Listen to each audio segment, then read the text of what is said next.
What is up, people? Sixth man here. Joining me today is Bray and House Lasku to talk about NBA topics. So, what is right around the corner? I think it's Feb 10th, guys. It's the Yeah, it's the 10th. trade deadline. So we're going to call this segment "Deal at the Deadline."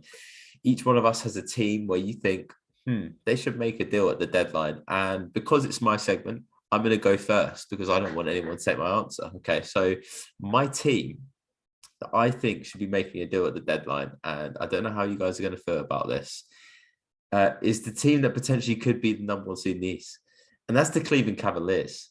The Cleveland Cavaliers should be making a deal. The reason being is because the East is wide open. Nobody knows who's going to win. COVID's flying around. People are not happy. James Harden.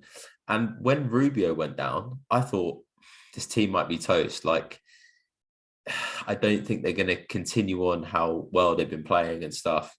I was wrong. They are the New York Knicks of last year, and even more so because nobody expected this. I mean, Ed said that he thought that's what they were going to do last year, but I think from a defensive standpoint, they're third in the league, and offense is actually where they struggle. They're actually 15th, and if you look at where they could improve, even though they're 12 and 11 in clutch games, they are 26th in the league when it comes to field goal percentage at 39%.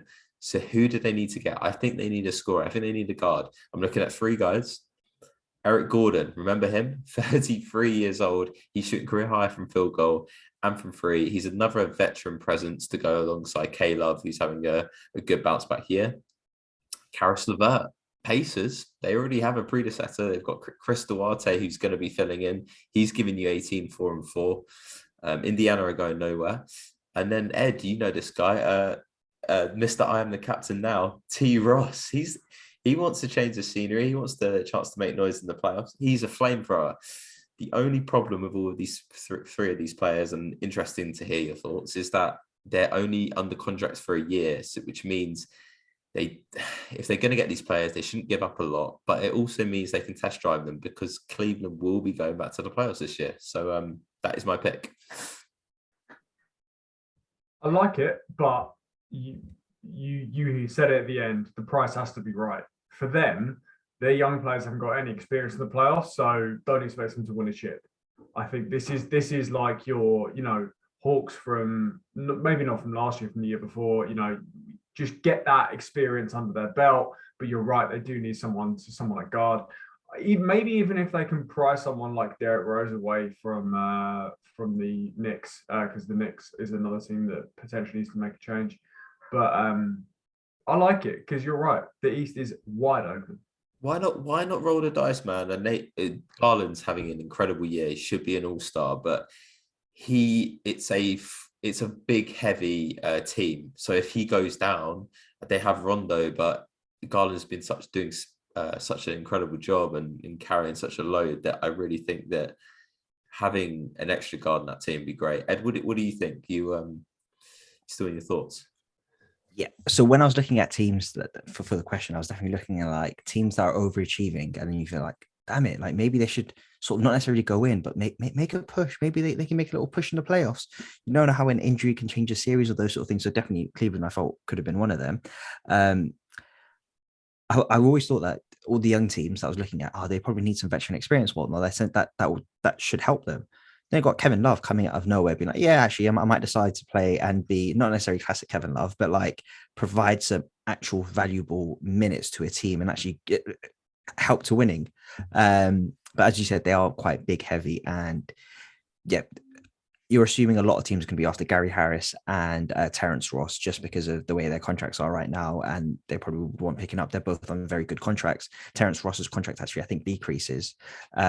So both of them are obviously, I said, ideal trade candidates.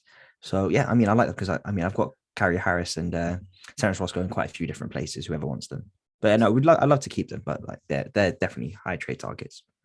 Okay, let's stay in North Wheezy. Let's go back to him. Ed, which team do you feel should be making a deal?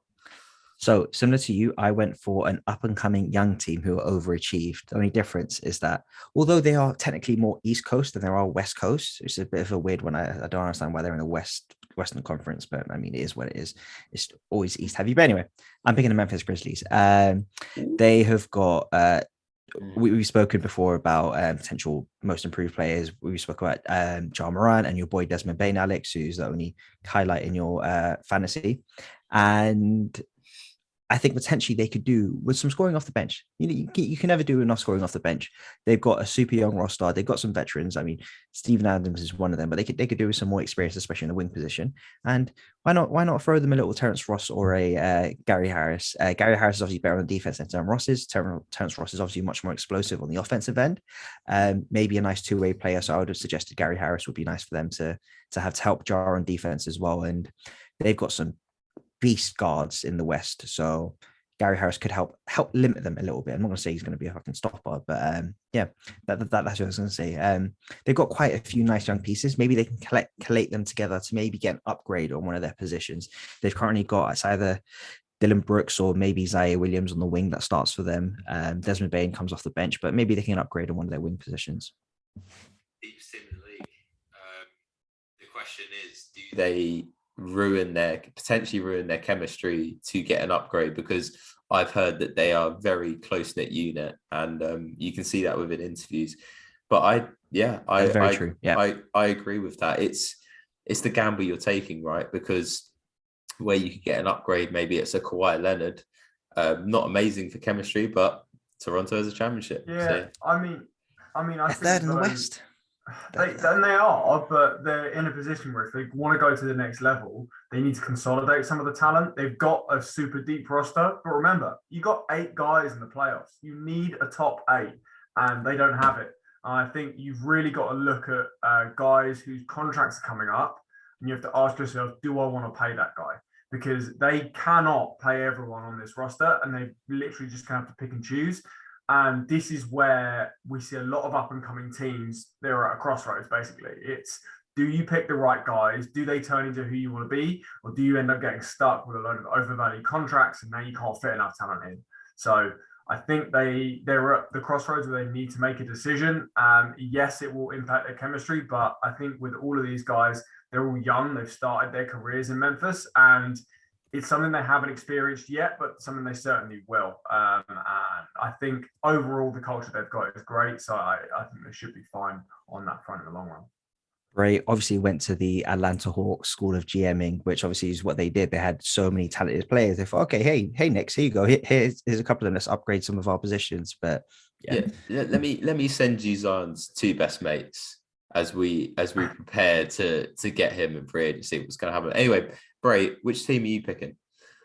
There are so many ways to go with this. You can go with the up-and-coming team who can maybe take it to the next level. You can go with the underperforming team who need to shake things up. For me, it is an absolute crime that the Philadelphia 76ers have a max slot on their roster that is not playing in any games. It's a crime. Like, the whole situation is completely messed up. And to be honest, like, I don't see his value going up at any point. I feel like Ben Simmons' value is only going to go down. I think you should be happy for trying to fleece the Kings for like Halliburton and someone. Like, you just need Harrison Barnes. It would be great. Would be absolutely great. But you need a better point guard.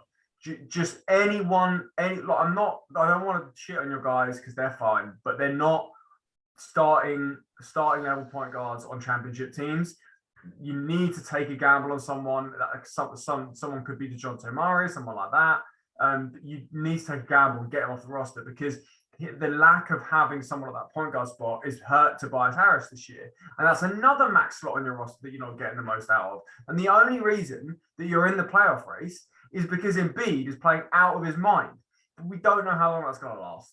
And literally, he could drag you guys to the second round of the playoffs, get injured, and then miss the entirety of next year. Like, you need to make the most of it while Embiid is like doing the stuff that he is. And I understand why they want to wait, but if this was my team, I'd be like, for the love of God, get anything for him. Morey's not making a deal. It's not up to me. He's just not going to make a deal. I'm sorry to say, the value is too low. Close that window. Close that window. That championship window. Close it. Well, it. Shutters. You know how he thinks, and he spoke to the Philly radio show.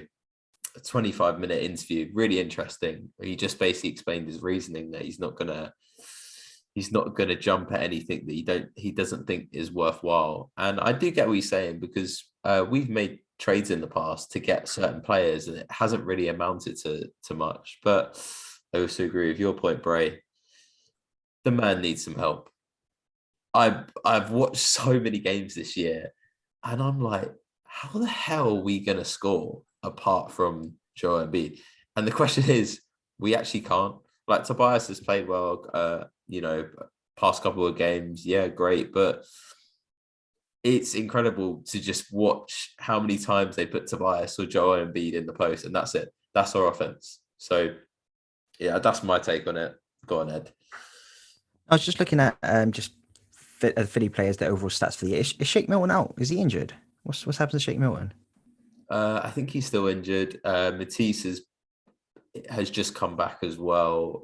So I was just looking Seth at. has been out for a couple of games. I was just looking at your how many points you average as a team, or just players on your team average. There's 4 or 5 players averaging over in double digits.